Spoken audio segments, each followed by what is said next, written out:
Bismillahirrahmanirrahim. Assalamualaikum warahmatullahi taala wabarakatuh. Perkenalkan, nama saya Ade Baban Paizin, NPM 202191180 dari kelas E, Prodi Pendidikan Jasmani, Fakultas Keguruan dan Ilmu Pendidikan. Di sini saya akan memaparkan yaitu makalah atau karya ilmiah dalam mata kuliah pengelolaan pendidikan yang berjudul Pengelolaan Satuan Pendidikan. Sebelumnya mohon izin kepada Bapak Depri Mulyana MPD sebagai dosen pengampu mata kuliah pengelolaan pendidikan. Baik, di sini langsung saja saya akan memaparkan yaitu makalah tentang pengelolaan satuan pendidikan. Bismillahirrahmanirrahim. Puji syukur kehadirat Tuhan Yang Maha Esa atas rahmat dan hidayahnya penulis atau saya dapat menyelesaikan tugas makalah yang berjudul tentang pengelolaan satuan pendidikan dengan tepat waktu.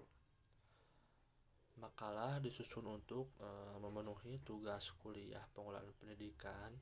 Selain itu, makalah ini bertujuan untuk menambah wawasan tentang pengelolaan satuan pendidikan bagi para pembaca dan juga bagi saya.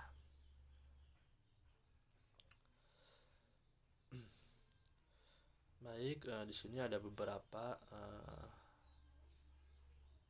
rumusan yang akan saya sampaikan. Yang pertama adalah bagaimana tujuan dan jenjang pendidikan. Terus yang kedua, apa fungsi manajemen. Terus yang ketiga, bagaimana prinsip pengelolaan sekolah. Terus yang keempat, apa saja bidang pengelolaan sekolah. Terus bagaimana penjelasan dan struktur organisasi sekolah.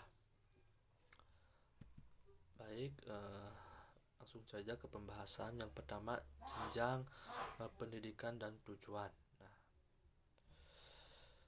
Jenjang pendidikan di Indonesia itu terbagi menjadi 3 bagian, yaitu yang pertama pendidikan informal, terus pendidikan formal, dan pendidikan non formal.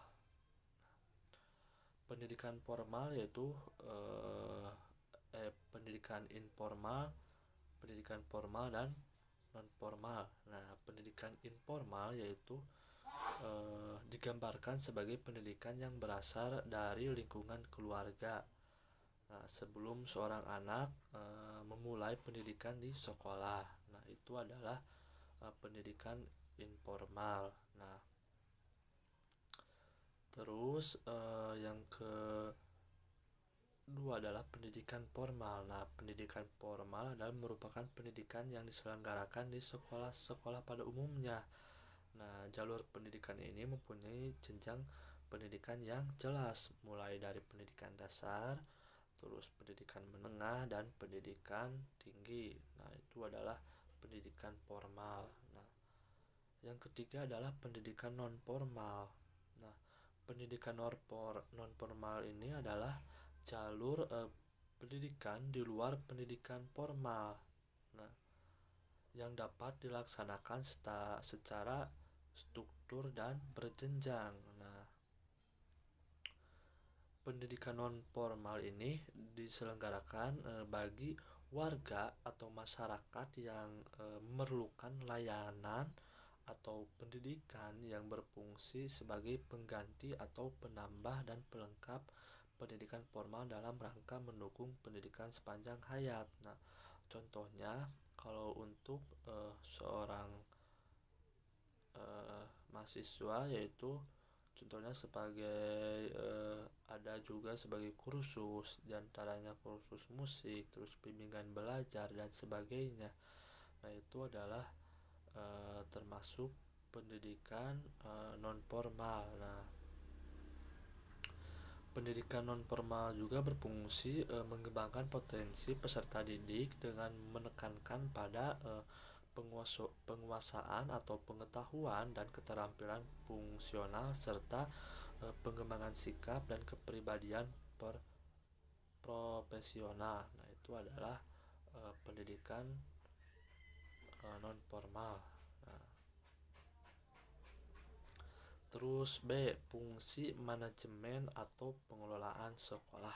Nah, fungsi manajemen sekolah adalah mengoptimalkan kemampuan penyusunan rencana sekolah dan rencana anggaran. Nah, sekolah dikelola berdasarkan rencana sekolah, nah, dan rencana anggaran. Nah, masyarakat juga didorong untuk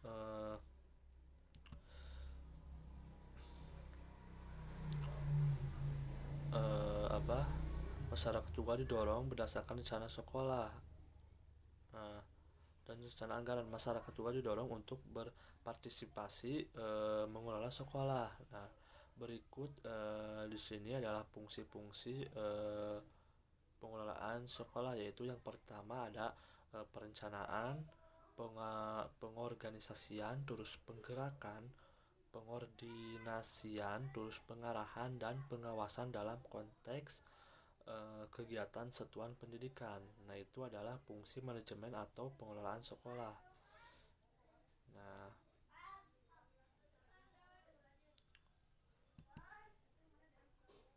terus prinsip pengelolaan sekolah. Nah, agar perencanaan dan pelaksanaan proses administrasi pendidikan berjalan dengan lancar dan wajar, maka pelaksanaan hendaknya berdasarkan prinsip yang berfungsi sebagai pedoman dalam manajemen pendidikan tersebut. Nah, di sini adalah prinsip-prinsip manajemen pendidikan. Yang pertama adalah ada memprioritaskan tujuan di atas kepentingan pribadi dan kepentingan mekanisme kerja. Nah, yang kedua adalah mengkoordinasi wewenang dan tanggung jawab. Nah, yang ketiga adalah memberi tanggung jawab pada personil sekolah hendaknya sesuai dengan sifat-sifat dan kemampuannya. Terus yang keempat yaitu mengenali secara baik faktor-faktor psikologi manusia. Nah, yang kelima adalah relativitas nilai-nilai. Nah, itu adalah prinsip pengelolaan sekolah. Nah, terus yang D adalah bidang pengelolaan atau pengelolaan sekolah. Nah, pengelolaan kegiatan sekolah terbagi menjadi beberapa macam dan istilah yang digunakan bermacam pula. Ada yang menyebutnya substantif problem. Nah, terus juga menyebutnya kegiatan tim pekerja administrasi, dan ada pula yang menyebutnya pengelolaan. Nah,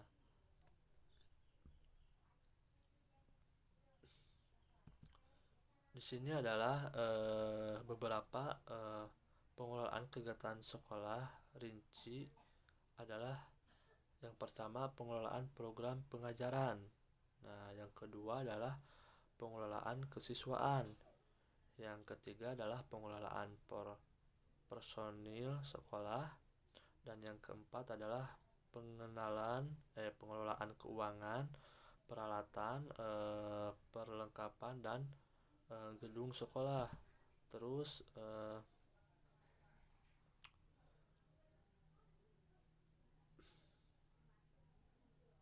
yang kelima adalah pengelolaan hubungan sekolah dengan masyarakat. Nah,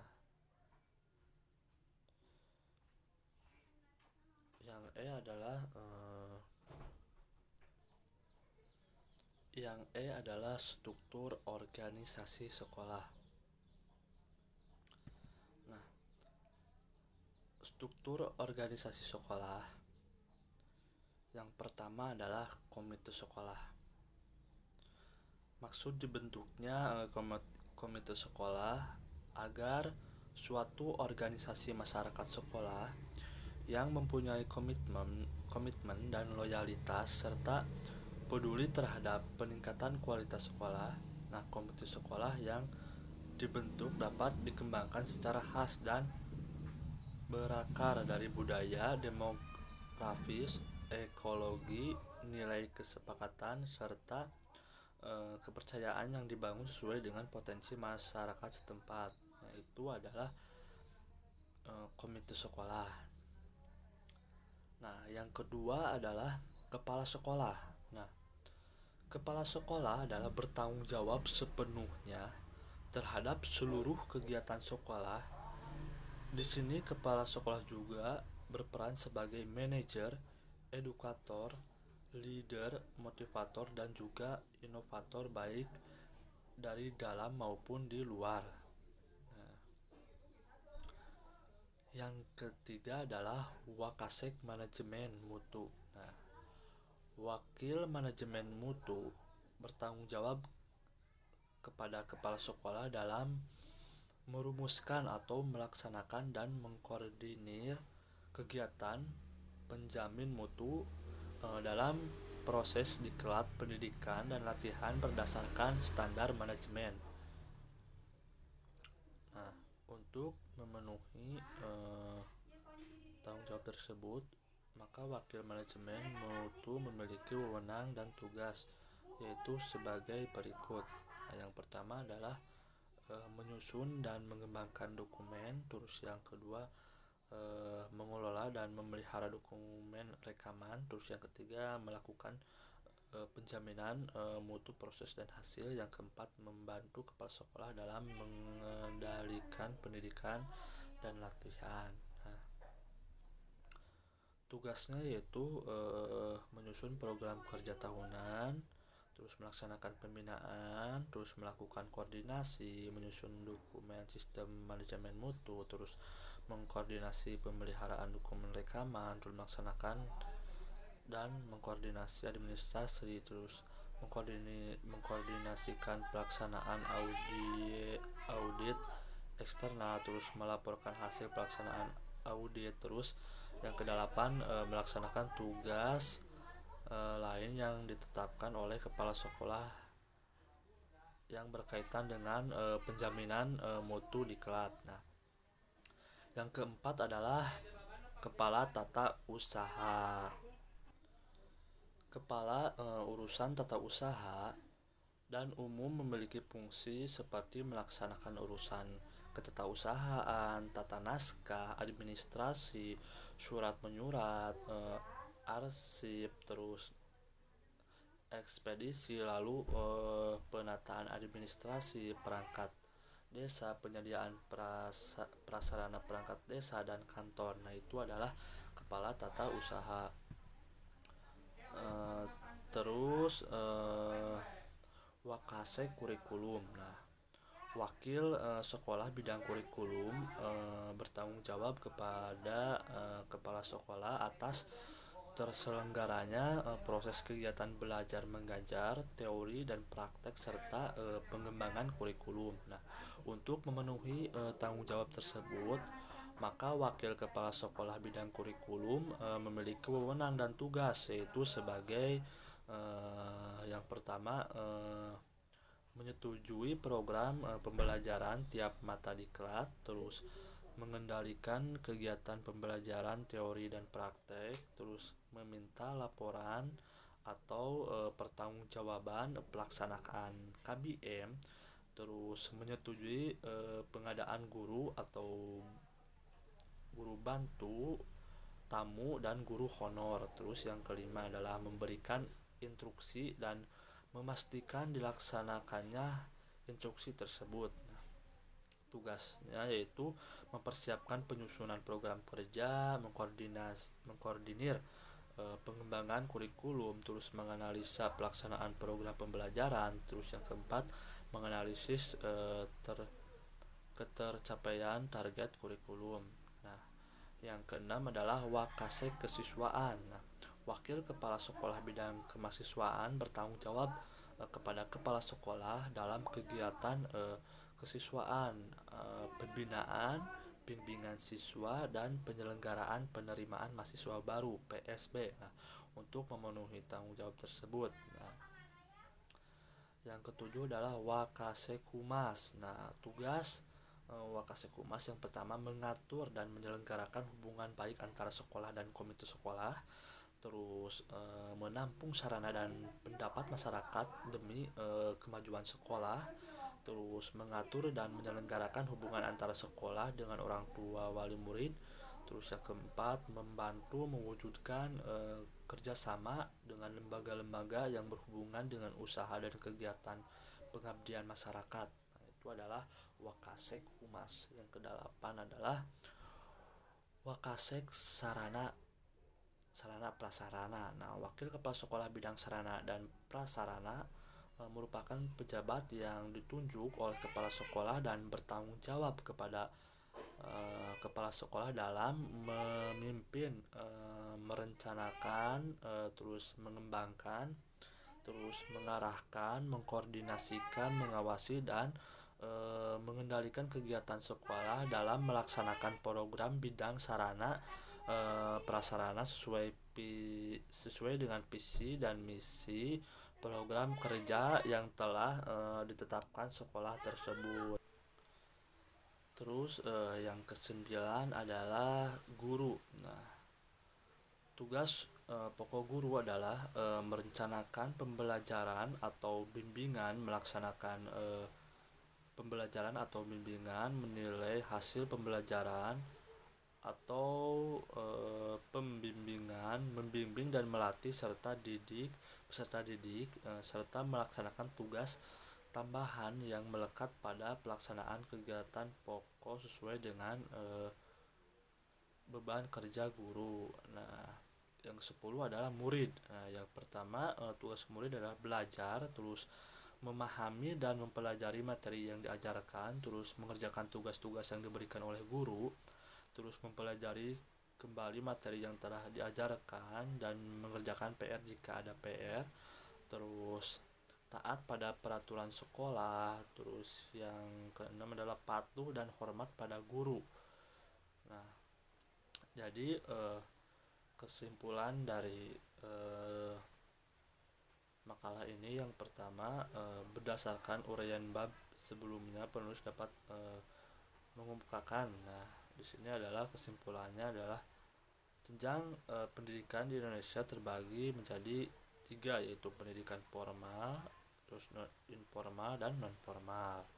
Nah, fungsi dari manajemen sekolah yaitu perencanaan, pengorganisasian, terus penggerakan, pengkoordinasian, pengarahan, pengawasan. Nah, prinsip pengelolaan sekolah yaitu memprioritaskan tujuan di atas kepentingan pribadi dan kepentingan mekanisme kerja, terus memberikan tanggung jawab pada personil sekolah hendaknya sesuai dengan sifat-sifat dan kemampuannya, terus mengkoordinasi wewenang dan tanggung jawab, terus relativitas nilai-nilai, terus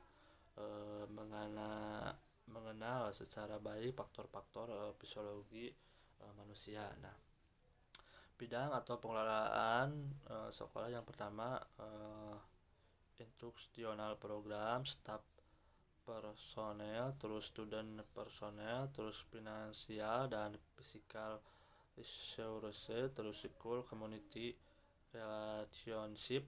Nah, terus struktur organisasi sekolah terdiri dari komite sekolah, kepala sekolah, wakasek humas, wakasek sarana prasarana, terus wakasek kurikulum, terus wali kelas, terus guru dan siswa.